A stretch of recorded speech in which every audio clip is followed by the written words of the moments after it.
Ration card रे आसीगला एक बड़ खबर जहाँ आपण मैंने समस्ते जान रखा जरूरी। जदि आपणकर मध्य राशन कार्ड अच्छी अब आपण भी राशन कार्ड रे मागणा राशन सामग्री लाभ उठाउछथि। आसंतु संपूर्ण अपडेट जानिबा ता पूर्व वीडियो को लाइक करंतु, सब्सक्राइब करन थिले एबे सब्सक्राइब करी पाखर थिबा घंटी चिन्ह को दबाइ दियंतु। ओडिसा रे अछंती 40 लाख भूत राशन कार्ड हिताधिकारी।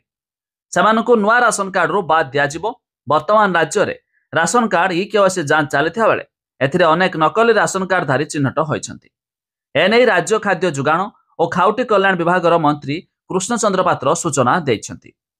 तेबे राज्य रे नुआ राशन कार्ड पई 10 लाख रु अधिक लोक आवेदन करिछंती।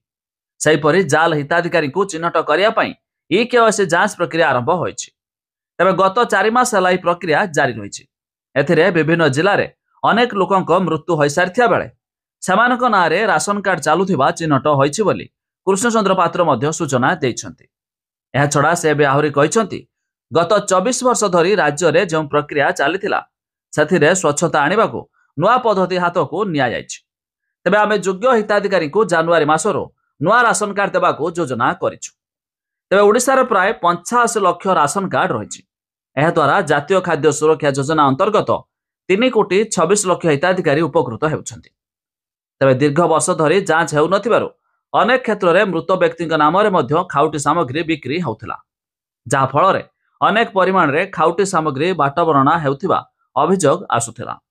तेबे एथिरे रोक लगाया पई राज्य सरकार खाउटी सुरक्षा योजना प्रत्येक हिताधिकारी पई ई-केवाईसी बाध्यतामूलक करिसंती। तेबे जदि आपण माने एपर्यंत ई-केवाईसी कराई नांती तेबे तुरंत यह मध्य कराई नियंतु, नचेत आपणकर नाम मध्य राशन कार्ड रु बातिल होई पारे, जहा फल आपण भी सरकार तरफ आसुथिबा मागणा राशन सामग्री लाभ पाई पारे ना। तेज अधिक जाना वेबसाइट लिंक आम डिस्क्रिप्शन देचु, आपण मैंने जाई चेक करदे पारिबे। एहा छडा जानि रखंतु आसंता जनवरी मासरो नूतन राशन कार्ड बंटन आरंभ होबाकू जाउछि।